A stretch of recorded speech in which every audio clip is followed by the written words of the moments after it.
Hear, hear. Hear, hear. Hear, hear. Parkinson's Podcast. Welcome to the Hear, Hear Parkinson's Podcast, where you will hear from special guests covering the world of Parkinson's with a deep dive on the World Parkinson Congress and a look at how the WPC has helped make extraordinary progress in the Parkinson's community by creating space for people with Parkinson's to have a seat at the table.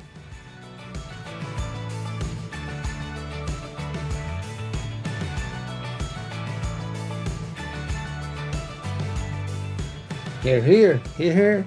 Welcome back to another fresh episode of Hear, Hear, the podcast leading us all up to the World Parkinson Congress in Phoenix, Arizona at the end of May.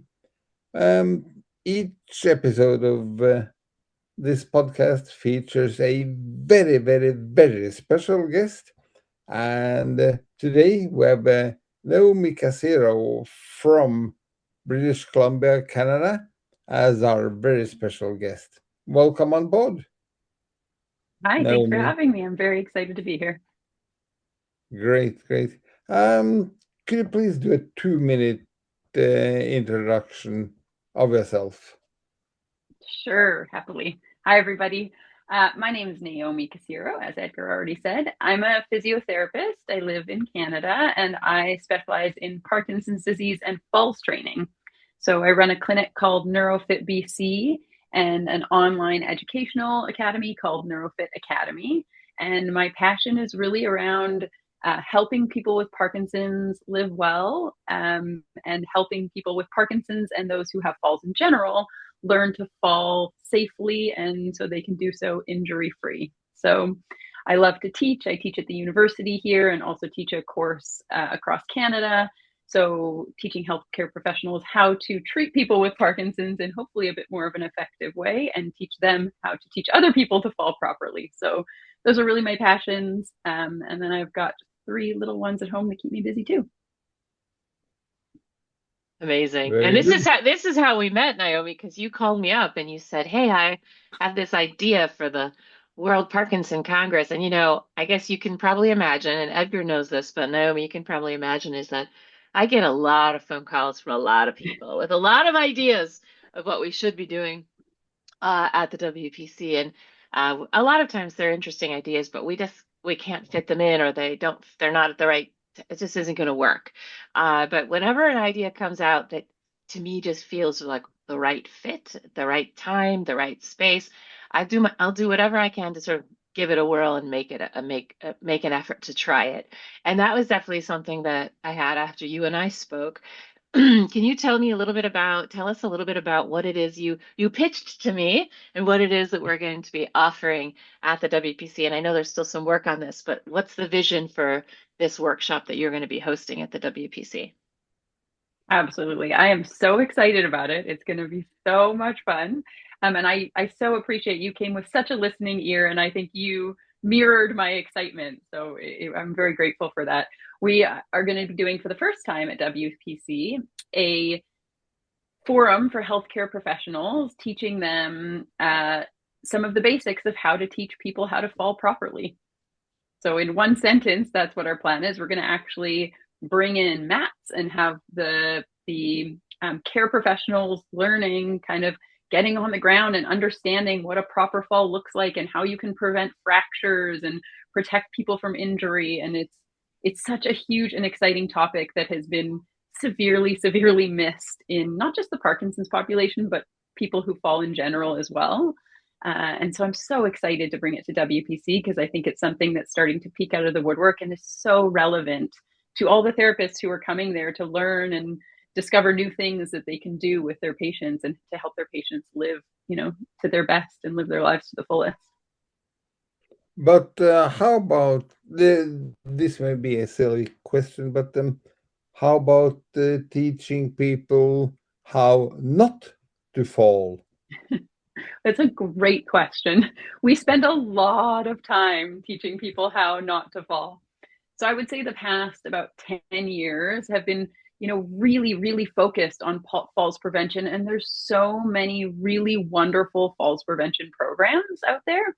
And we do teach falls prevention at the clinic. So if you look at our treatment approach, we have the first three categories of our treatment approach focus on, balance and gait training and getting people strong and functional movement training, which is a very optimal way to prevent falls. But the last category, which is the one that is entirely missed in most treatment centers, is teaching people to fall properly. Because if you look at the data, we know that despite our best efforts at falls training, a huge number of people still fall every year. The reality is that we can't prevent all the falls. As much as we are, really, empathetic to people falling and really want to stop their falls and really want to help them not fall to the ground, the reality is that we just can't do that all the time. People still fall, and they fall in really big numbers, and especially with Parkinson's, right? The data, tells us that, 45 to 68% of people with Parkinson's fall each year. And I think 50% of those people get serious injuries from those falls. So we're doing our best, but we're missing an important piece. And that's why I'm so excited and so passionate about falls training, because I think it brings in a piece that we've been kind of afraid to teach people until now. And this population really needs it. And I will say, I can imagine where Edgar's next question is going to go. So I'm going to jump in before he even asks it. Is the training that you're going to be doing is targeted at physiotherapists or physical therapists and other rehabilitation specialists, to teaching them how to best support people with Parkinson's around falls. And I think the question is, why aren't we just teaching people with Parkinson's how to fall properly or to avoid the falls? And you and I did have a long conversation about that. And I think that this is the first time we're doing this workshop. So we're going to target the physiotherapist or the physical therapist and the rehabilitation specialist to kind of test this idea at the WPC to see how it goes. And then the idea is that maybe already in WPC 2029, I know you guys, that's crazy. I'm already thinking about 2029, that maybe we learn from this and we expand how we do this in 2029, and that we open up an opportunity for people with Parkinson's to do something. And again, physiotherapists or physical therapists. So we know that it's the people with Parkinson's who need this information as well, but we're just testing it out. It's a bit of a kind of a pilot, if you will, at the WPC. But this is such an important topic. We want to make sure we do it right. So we're testing it this time and hopefully expand it in the future. Absolutely. And I think, at this WPC, our goal is to, how can we get it so that it expands and gets the most outreach right now for the first time. So if we can get it to all these therapists so they can go and teach all these people with Parkinson's these skills, then, next WPC, we can come back and do a bit more with the people with Parkinson's at Congress. Absolutely. Yeah. How many seats are there? Well, that's still to be determined. It's probably going to be around 30 to 50. It's not a huge group. So, but because they have to be able to actually fall on a mat and have space to actually move. So it's not a classroom. It's not just a classroom setting, but we're still figuring that one out. Okay. And how many colleagues are you bringing along then, Naomi? So we have 3 of us coming from here. I'm sure there's lots more Canadian colleagues that I'm excited to meet there. And a bunch of our US colleagues are coming as well, who have also done some of this work. A few of them from NeuroCollaborative who are coming, and I worked with them closely to teach this to neurotherapists as well. So they're excited about it, and a lot of collaboration from a bunch of different people who are really excited about this topic, which is so exciting. And Becky Farley is excited about this. She's coming from Power and helping us out with the mats and everything like that. So there's a lot of colleagues who are really, really excited, I think, about this topic and getting the word spread on it. Naomi, how did you tell us your journey to this? Like, what was your professional sort of pathway to this? How did you end up finding your way to Parkinson's and also falls? Yeah, so I have a background in exercise. I was a competitive swimmer, and I was a boot camp instructor and a kinesiologist. So I've always really loved exercise, and seeing what it can do to really change people's lives. That's always been a really strong passion of mine. When I went into physiotherapy, I knew that I wanted to do neuro, but I wasn't sure exactly what. I started working in the hospital and in private practice eventually in general neuro, but the impact that exercise has on the Parkinson's population is absolutely astounding. I took Becky's course, I got certified in Power and HTP, and I just loved it more and more and more and more. And it's really because of the impact it has. It really felt like something where I could combine my love of exercise and wellness with making a difference in people's lives. And the Parkinson's population is so incredibly fun to teach, right? And treat. They are, so keen to do everything they can, often to take control and be in the driver's seat. And so I found them a really, really lovely, lovely population to work with. And actually later on in my journey, before, once I was already in this field, I learned that we actually have a family history on my dad's side, and one of my uncles on my mom's side was also diagnosed with Parkinson's. So we do actually have Parkinson's in our family, which I didn't know when I got into it. But I'm very happy that I chose a field where I can be helpful in education and treatment. And falls training came because I also have a background in martial arts. So I did jujitsu and boxing and things like that for many years. And, we teach boxing with Parkinson's. Often we use it as a modality for exercise. And one of the things I realized was, we're teaching martial artists how to fall. We're teaching military folks how to fall. I had somebody tell me that in theater school the other day that they learned how to fall in theater school because they needed for scenes to learn how to fall properly. And there was a realization at some point that, these are the people who are actually falling. The Parkinson's clients are the people who are actually falling and injuring themselves. And yet, for some reason, we're not teaching these people how to fall properly when they No, really no, need well, and that's what I heard. You said you're doing martial arts, so you're actually making people fall, and then they turn around and say, "Oh, by the way, I do a business also in teaching people how to fall properly." She's Yeah. drumming up business. Exactly. It's cyclical. cyclical. Yeah, exactly. Right. I mean, the falls Yeah, training is just absolutely incredible. And you're right. I mean, everyone should learn proper falling technique. This is not just even for people with Parkinson's. I'm thinking about my mom is 81 and she's had a hip replacement and 2 knees replaced. And she's not always super steady on her feet. And yet she likes to move and exercise and stuff, but she's never had proper training around falls. It would be incredible for her to have that training. I never really thought about it, but yeah. absolutely. And that's what we say, right? Everyone has like an aging parent or something like that that they can where they can apply this to, that somebody who could use falls training. It really is applicable across the board. Good. To all of you guys listening in, while you're thinking about how you could apply this, we will have a quick word from our sponsors. This episode is brought to you by two of our friends who are sponsoring the World Parkinson Congress, our friends at Blue Rock Therapeutics and our friends at Rune Labs. I'm excited to tell you a little bit about both of these great partners. Blue Rock Therapeutics is a clinical stage cell therapy company focused on developing cellular medicines for people living with neurological and ophthalmic diseases.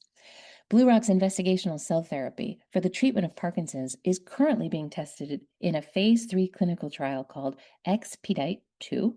You can learn more about that trial and other things that Blue Rock is doing on their website at www.bluerocktx.com. Now, our other sponsor for this podcast, our friends at Rune Labs. Let me tell you a little bit about what they're doing. Strive PD is a free app powered by Rune Labs that uses FDA-cleared Apple Watch and iPhone movement data.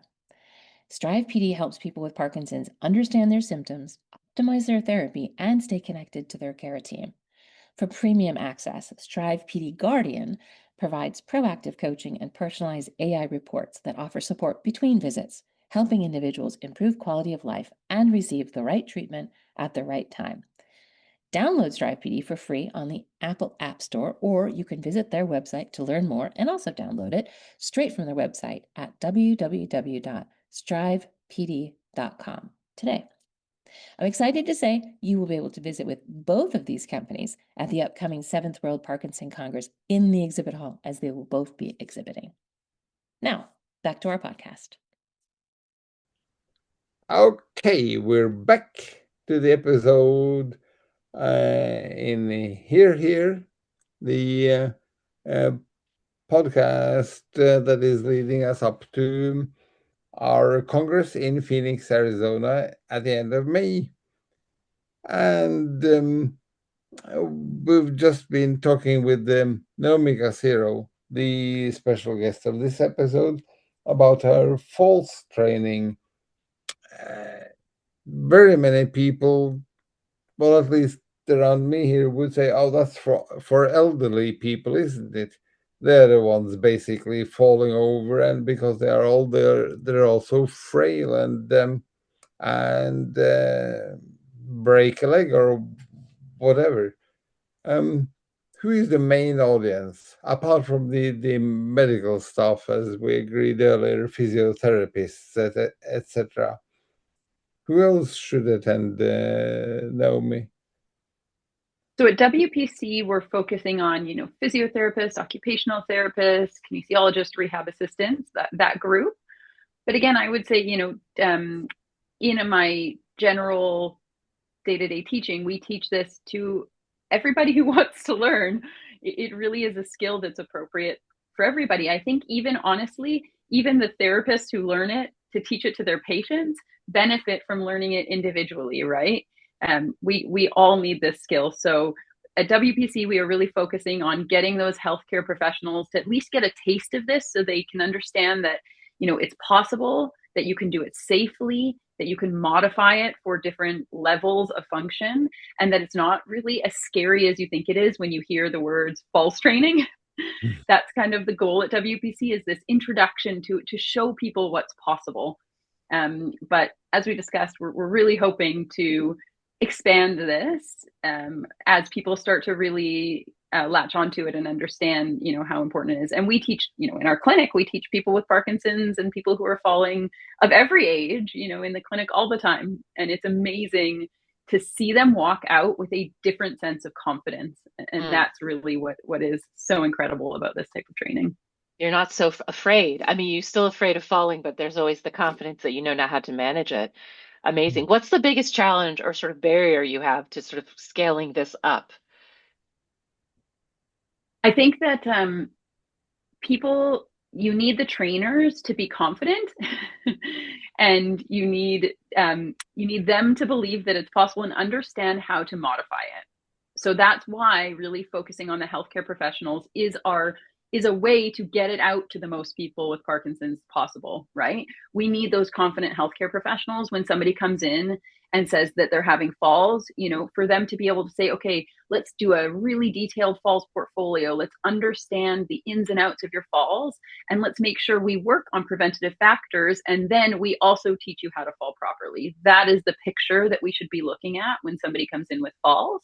But in order to have that happen, we need the healthcare professionals to feel confident in their capacity to teach people safely. Do you ever get pushback? I'm just curious from like, oh, sorry, Edgar, one second. New technique? Yeah, go ahead. And is this a new technique? Yeah. It's a new technique. Falls training is not new. It has been used forever, like I said, in martial arts and, in military, places like that, and, gymnastics. This has been used forever.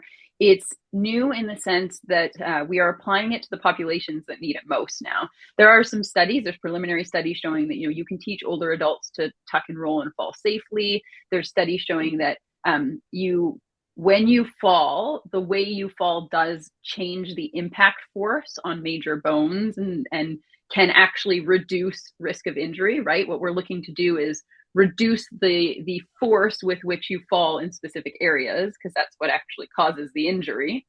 And there is evidence to show that is true. We can change the impact with how we fall, which is obvious if you think about it, right? These are things that if you think about falling and landing on your hip versus tucking and rolling in your head, you can see that looks like a very different picture for injury management. So some of it is kind of things that we've known inherently, but haven't put into practice. And some of it's been around forever, just with different populations. You ever get pushback from insurance saying we don't really want people falling at all? Like, do you ever get pushback from the insurers that are like, this is not a good idea? I mean, I think that it's logical that it is a good idea, but is there anybody who's like, let's not do this for liability reasons, or are you pretty supported? I think not from the insurers. Now we live in Canada, it might be a little bit different here, but not from the insurers. But I think people definitely, I think the pushback is before they've been trained in it.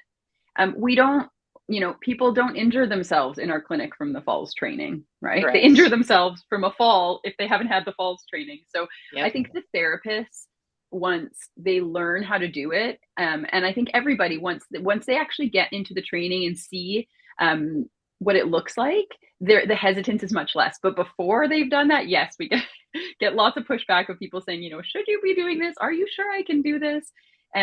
But we always joke that we start our falls training by having somebody lie on their back if we're doing backwards falls training on the mat. So on a padded mat, we have them lying on their back, crossing their hands over their chest and hitting the floor at 45 degrees with their palms, and just practicing hitting the floor to dissipate that force and land in a position where their arms aren't reached out back behind them. And I always joke after we do that, congratulations, there you go. You've done the first part of falls training and it's not as scary as you think. So I think when people picture it, in a progressive way where we're not just taking people and kind of throwing them onto the floor and hoping for the best, I think they get a bit of a different viewpoint. And that's why it's so important to teach people, because I think what they visualize might be a little bit different than the reality of what this looks like in a progressive, organized nature. And that's what we want to teach them how to do. For sure. So why don't we set aside more room, Eli? Well, I think we could set aside more room. We could. It's just a question, Naomi, of capacity and staffing capacity. And Naomi doesn't have 30 people with her to run the training. But I think this is why we're going to test it and see what works. But we're going to figure out size. Edgar's already like, everyone has to go through this training. It needs to be 1,000 people going through the training. It may be something that we again think about strategically, and next time we can grow this. But I have a question for you, Naomi, that's shifting away from the falls training, but just as a physiotherapist, and as a person from the United States, I always say physical therapist, but I know you use physiotherapist, so I'm kind of using them interchangeably because I know our listeners are from all over the world. What is your secret trick to motivate people to exercise? Such a good question. I can tell you that I think the most effective thing that I have found in motivating people to exercise is truly challenging them appropriately to do things that they thought they could not do. That for me creates the absolute biggest buy-in from all our clients. When somebody says they can't get up and down off the floor, and then we show them that through exercise, they can get up and down off the floor, now suddenly they are motivated because they realize that they have more control than they thought and they can do more than they thought.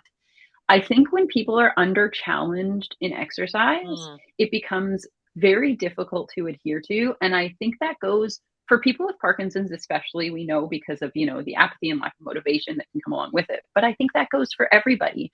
I always say when we're doing group classes, design a class you would want to go to. You don't want to go to a class where it's too easy for your level and where you're not being challenged and you're not working hard and there's no fun music in the background. You need to challenge people. And I think we're getting better at it, but I think historically we have kind of chronically under-challenged people or had lower expectations than we should have of what people can do. And I think one of the things that I love about Parkinson's that I teach in the course is this is especially true for Parkinson's because when you see somebody walk into the room, it's not always the way they look when they walk out, right? People with Parkinson's have this amazing hidden capacity that if you can just pull it out and get their systems ramped up and moving, you can see so many things come out that you might not have seen at the beginning. So I think the key is to really make sure we are challenging our patients. And that is what gives them this kind of excitement and drive to realize that, oh my goodness, I couldn't lunge or squat like this before. I couldn't do these challenging things. And look, now I'm doing them. I didn't think that this was possible. And that, I think, for me is the biggest motivator that will keep people exercising. I love that. Nice. Yeah. I think you were getting towards the end of this episode, Naomi. Since there is also limited space, I think we're looking at 300-400 people or something queuing up. What? Uh-oh, we'll negotiate that. Then we will have a chat. I will say, I have to say. say, so WPC, this is such an exciting opportunity to get people from all over to try this, but that's the whole point of the online course is, I've had requests to teach this in Australia and Europe and all these places where I just can't go and teach it in person because I think people see the value in it. So that's why I'm the online course is launching before WPC so that people who either get a taste of it at WPC and want more, or who may not have the opportunity this year to get into learning it, have access to this information in a different way. So the online course will be available to teach exactly this, just launching just a bit before Parkinson, before WPC, so that other people can have access. And then we'll start planning for the next round after Arizona to see if we can get access to more people. Good. In each episode, there are 2 compulsory questions for the guest. First one, you are on a deserted island. You know those cartoon things?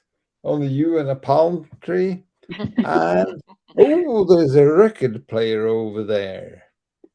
If you could choose just one record to play, which would it be? Solar-powered record player, so you could play it all you want. Yeah. Don't worry about that One part. record or one song. What would it be? One song or one album? One album. You can have one album.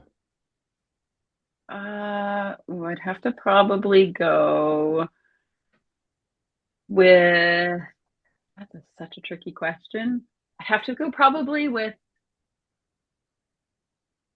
I think just to keep my spirits up, Yeah. I'd probably go with Graceland. Nice.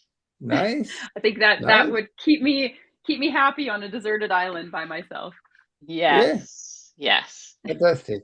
That's Graceland by Paul Simon. Graceland by Paul Simon. Yeah. Excellent. Second and final question. You're in an elevator, stuck between 2 floors. Who do you want to be stuck with? No time or space continuum. Anyone living, dead, any generation, any age, any time. Yeah. Ooh, any age, any time. I was going to say, before I said that, I was going to say my husband. He's the smartest man I know and would probably get us out of there. Nice. The fastest. That's a legit response. Husband's good. That's my first go-to. If it gave me the chance to meet anyone from history, that'd be a different question. I'd have some serious questions at that point for some high up people. But if I was really stuck and needed to get out, my husband's the man I want there. Okay. Nice. Love it. Good. Thank you for being with us today, Naomi. And we look forward to seeing you and the fantastic workshop in Phoenix, Arizona at the end of May. Amazing. Thank you. Thanks, Naomi. We'll see you in May. Thanks for having me. Bye, Looking forward everyone. to it. Can't wait.